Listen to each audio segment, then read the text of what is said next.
Welcome to our YouTube channel civil basic course. तो पिछले video में हम देख रहे थे बिल्डिंग बायलॉज, तो इस वीडियो में भी कंटिन्यू करेंगे हम आगे। तो सबसे पहले आता है building and control line. The line up to which the plinth of the building adjoining a street or road or on future street may lawfully extend is known as building line। Building line किसको कहते हैं? वो line जहाँ तक building का plinth level ले सकते हैं, यानी कि वो रोड से कुछ डिस्टेंस पे होना चाहिए। जैसे कि पिक्चर में देख रहे हैं आप, ये रोड से कुछ डिस्टेंस पे हम एक बिल्डिंग लाइन बनाते हैं, जहाँ से ही हमारी बिल्डिंग बन सकती है, यानी कि उसका प्लिंथ ऊपर जा सकता है।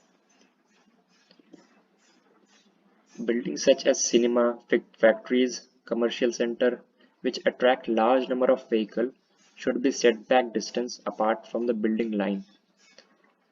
The line up to which such building can be constructed is known as control line. अब कुछ बिल्डिंग ऐसी होती है जो कि काफ़ी व्हीकल्स को अट्रैक्ट करती हैं, जैसे कोई कमर्शियल बिल्डिंग हो गई, सिनेमा, फैक्ट्रीज वगैरह। तो वैसी बिल्डिंग को हम बिल्डिंग लाइन से भी दूर एक डिस्टेंस पे बनाते हैं, और वो लाइन को हम लोग कहते हैं कंट्रोल लाइन। अब आता है हमारा floor space index. Floor space index को हम लोग फ्लोर एरिया रेशियो भी कहते हैं। ये रेशियो है, ratio of total floor area of building, यानी कि built up area by total plot area.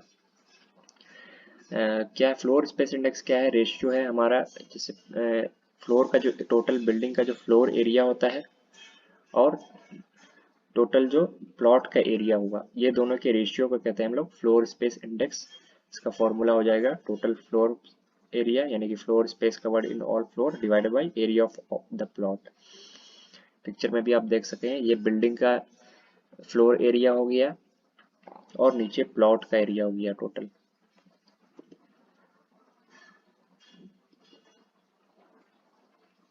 तो FSI को हम लोग कैलकुलेट कैसे करेंगे, इसका एग्जांपल हम देखते हैं।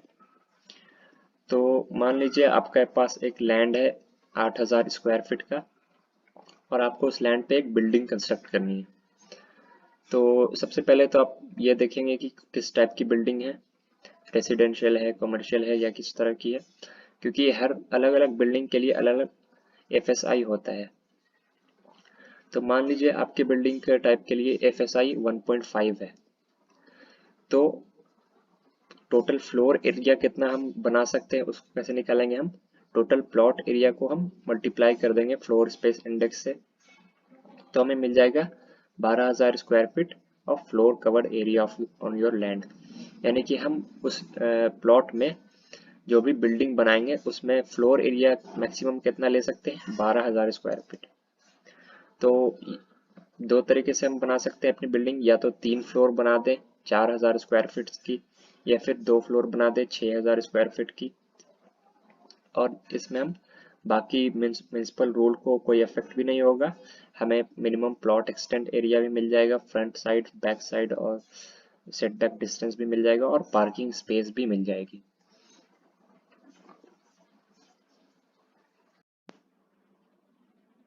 अगला है हमारा एरिया लिमिटेशन। तो the limitation of area and height of building of different type of construction and occupancy class is achieved by satisfying floor area ratio। हमें एरिया का लिमिटेशन कैसे अचीव होगा? जब हम फ्लोर एरिया रेशियो को satisfy करेंगे, यानी कि फ्लोर एरिया रेशियो के अकॉर्डिंग हम अपनी बिल्डिंग को बनाएंगे। The floor area ratio is specified considering the flowing aspect. कुछ चीज़ों हैं जिनको हम लोग कंसिडर करते हैं फ्लोर एरिया रेशियो के दौरान, जैसे कि occupancy class, type of construction, width of street frontage, parking facilities, local fire fighting facilities, और वाटर सप्लाई एंड ड्रेनेज। तो इन सब चीज़ों को हम लोग कंसिडर करना पड़ता है। फिर आते हैं हम open space. Open space inside and around the building, particularly residential type, must provide to cater for the lighting and ventilation requirement। कोई भी बिल्डिंग, खास करके रेसिडेंशियल बिल्डिंग के लिए हमें बिल्डिंग के अराउंड कुछ स्पेस ओपन रखना पड़ता है। उससे किस लिए? क्योंकि ताकि हमें अच्छी लाइटिंग और वेंटिलेशन मिल सके। तो हम ये देख लेते हैं कितना हमें ओपन स्पेस रखना चाहिए। जैसे कि सबसे पहले हम देखते हैं up to 50 metre square plot area है अगर हमारा, तो हमें फ्रंट साइड में 0.75 मीटर ओपन रखना है, और पीछे और साइड में आप नहीं भी रखेंगे तो भी चलेगा। अगर 50 से 75 मीटर स्क्वायर प्लॉट एरिया है तो फ्रंट साइड में 1 मीटर छोड़ देंगे, पीछे 1 मीटर छोड़ेंगे और साइड से 0.5 मीटर। इसी तरीके से 76 से अगर 100 मीटर स्क्वायर प्लॉट है तो फ्रंट साइड से 1.25 मीटर छोड़ेंगे, पीछे 1 मीटर छोड़ेंगे और साइड से 0.5 मीटर। अगर 101 से 200 मीटर स्क्वायर फीट है प्लॉट एरिया तो फ्रंट साइड से 2 मीटर छोड़ेंगे, पीछे से भी 2 मीटर लेंगे और साइड से भी 1.25 मीटर ओपन रखेंगे। अगर 200 से 300 मीटर स्क्वायर है प्लॉट एरिया है तो हमें फ्रंट साइड में 3 मीटर छोड़ना पड़ेगा, रियर में यानी कि पीछे 2 मीटर छोड़ेंगे और साइड से 1.5 मीटर।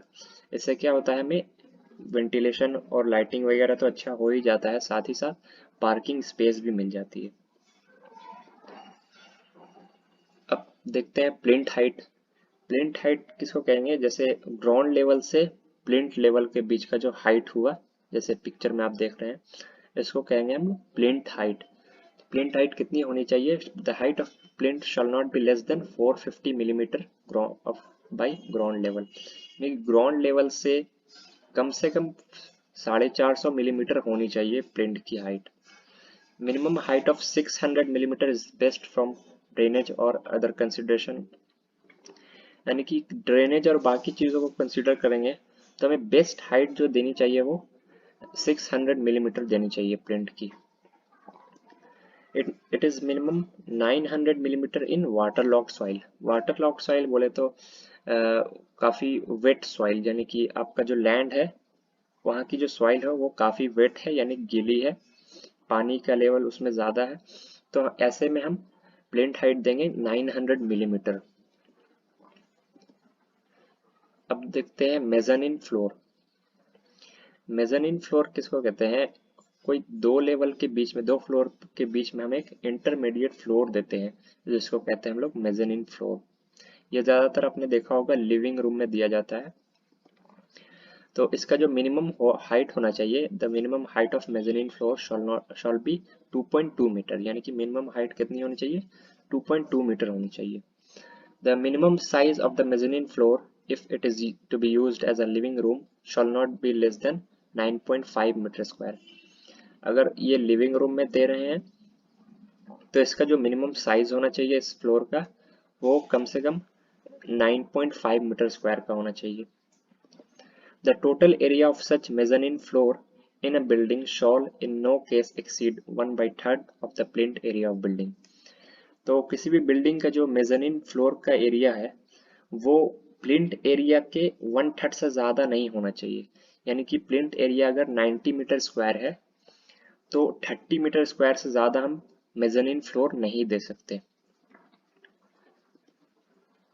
तो थैंक यू। इस वीडियो में हम इतना ही देखेंगे। अगले वीडियो में हम देखेंगे डायमेंशन ऑफ डिफरेंट रूम्स, यानी कि अलग अलग रूम्स में कितना मिनिमम डायमेंशन देना चाहिए। तो अगर वीडियो अच्छा लगा होगा तो आप लाइक कीजिए, अपना फीडबैक कमेंट कर सकते हैं और सब्सक्राइब कीजिए ताकि बाकी सिविल रिलेटेड जितने भी कोर्स है उनको आप पढ़ सकें। Thank you.